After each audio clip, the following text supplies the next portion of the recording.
अस्सलाम वालेकुम। Welcome to Emrad. दोस्तों, बात आज हम करने जा रहे हैं इंडियन एयरफोर्स की तरंग शक्ति 2024 एक्सरसाइजेस को लेकर, जिसमें एक तो बांग्लादेश ने आने से इनकार कर दिया, उसके साथ साथ एक और इंडिया का बहुत करीबी इत्तेहादी है जिसने इस एक्सरसाइज में पार्टिसिपेट करने से इनकार किया या इस एक्सरसाइज में अदम शमूलियत इख्तियार की। इंडिया का ये इतना बड़ा इत्तेहादी है कि ये क्वाड में भी इंडिया का पार्ट है। क्वाड बुनियादी तौर पर ऑस्ट्रेलिया, जापान, अमेरिका बशमूल इंडिया, इन कंट्रीज का एक इत्तेहाद है चाइना के खिलाफ पैसिफिक के रीजन में।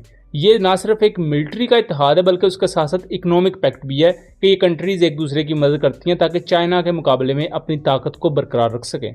दोस्तों, तरंग शक्ति इंडिया की तरफ से मुनक्कद की गई इंटरनेशनल एयर वॉरफेयर एक्सरसाइज थी जिसमें इंडिया के बहुत से इत्तेहादियों ने हिस्सा लिया। इनमें Australia, Greece, Japan, Singapore, United Arab Emirates, America और बहुत से दूसरे कंट्रीज थे।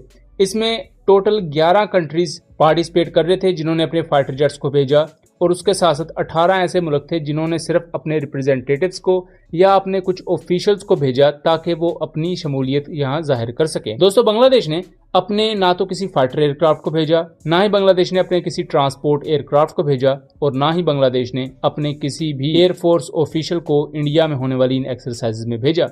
दोस्तों, इस तरंग शक्ति 2024 एक्सरसाइज का जो पहला फेज था वो सलूर एयरबेस पर मुनक्कद किया गया अगस्त के महीने, जबकि सितंबर के महीने में जो उसका सेकंड फेज हुआ वो जोधपुर में हुआ। इससे पहले इंडियन साइड पर या इंडियन मीडिया पर यह क्लेम किया जा रहा था कि बांग्लादेश को वो ऑन बोर्ड लिए हुए हैं और बांग्लादेश अपने मिग-29 फाइटर एयरक्राफ्ट और C-130 ट्रांसपोर्ट एयरक्राफ्ट भेजेगा इंडियन एयरफोर्स के अंडर होने वाली इन एयर वॉरफेयर एक्सरसाइज में। लेकिन बांग्लादेश में इस वक्त चूंकि एंटी इंडिया नैरेटिव बहुत ज्यादा पाया जा रहा है, इंडिया बहुत ही ज्यादा एक्सपोज हुआ है बांग्लादेश में कि किस तरह इंडिया बांग्लादेश की ब्यूरोक्रेसी को और बांग्लादेशी हुकूमतों को कंट्रोल करता था, और बांग्लादेश में पाकिस्तान मुखालिफ बहुत से ट्रेंड्स चलाए जाते थे, पाकिस्तान मुखालिफ बहुत से कवानीन राइज थे। अब शेख हसीना वाजिद की गवर्नमेंट गिरने के बाद वो तमाम चीज़ें शटर हो चुकी हैं, चीज़ें अवाम के कंट्रोल में आई, तो अवाम ने इस असलियत और इस हकीकत को खुद अपनी आंखों से देखा कि किस तरह एक बाहर के मुल्क ने उनकी पूरी रियासत को अपनी क्लाइंट स्टेट बनाया हुआ था। इन्हीं तमाम चीज़ों के चलते बांग्लादेशी बॉर्डर गार्ड्स और इंडियन BSF के दरमियान झड़पें भी देखी गईं। बांग्लादेश ने अपने रॉकेट सिस्टम्स तक को इंडियन बॉर्डर्स के नज़दीक डिप्लॉय कर दिया।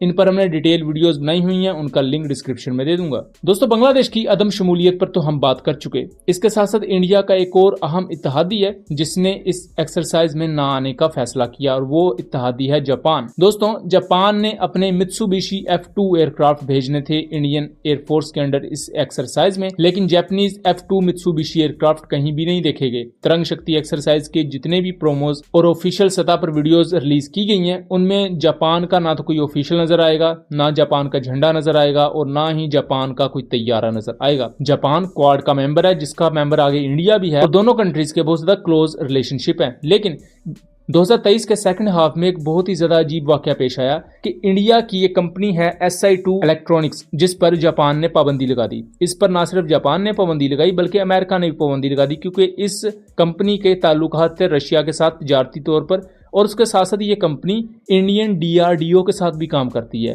इंडियन DRDO वो अदारा है जो कि इंडियन एयरफोर्स और इंडियन मिलिट्री की दूसरी ब्रांचेस के लिए मुख्तलिफ किस्म के वेपन सिस्टम्स को तैयार करता है। जापान ने 2023 में जब इतनी बड़ी पाबंदी लगाई इंडिया की इतनी अहम कंपनी पर, तो जाहिर बात है इंडिया और जापान के दरमियान जो ताल्लुकात थे वो बहुत ज्यादा कोई अच्छे नहीं रहे, और मुख्तलिफ इंटरनेशनल एनालिस्ट यही बिलीव कर रहे हैं कि यही वो वजह है कि जापान ने ना तो अपना कोई फाइटर एयरक्राफ्ट इंडिया की इस एक्सरसाइज में भेजा है और ना ही बांग्लादेश ने अपने किसी ऑफिशियल को भेजा है।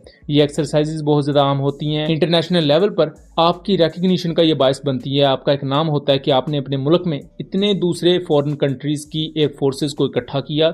एक कामयाब एक्सरसाइज का इनेकाद ना सिर्फ आपकी एयरफोर्स की सलाहियतों को बढ़ाता है बल्कि उसके साथ साथ आपके इत्तेहादी भी खुलकर आपके साथ एक एक्सरसाइज में नजर आते हैं, जिससे आपके मुखालिफ कंट्रीज को एक पैगाम जाता है। लेकिन इस तरंग शक्ति एक्सरसाइज के शुरू होने से पहले जो ऐलानात किए गए थे, अब इस तरंग शक्ति एक्सरसाइज के इख्तिताम पर बहुत सी चीजें अजीबोगरीब सामने आई, जैसा कि इंडिया का बहुत पुराना इत्तेहादी बांग्लादेश वो किनारा कशी इख्तियार कर गया और जापान भी इस एक्सरसाइज में नहीं आया, जो कि इंडिया के लिए बहुत बड़ा सेटबैक समझा जा रहा है। दोस्तों, आपका इस पूरी सिचुएशन के बारे में क्या ख्याल है कि इंडिया को ये चीजें किस तरह इफेक्ट करेंगी और किस तरह इंडिया इन चीजों पर काबू पा सकता है? अपनी आरा से जरूर आगाह कीजिएगा। वीडियो पसंद आई हो तो इसे ज्यादा से ज्यादा शेयर कीजिएगा ताकि इस आगाही को आगे फैलाया जा सके। मिलेंगे अगली वीडियो में, तब तक के लिए अल्लाह हाफिज।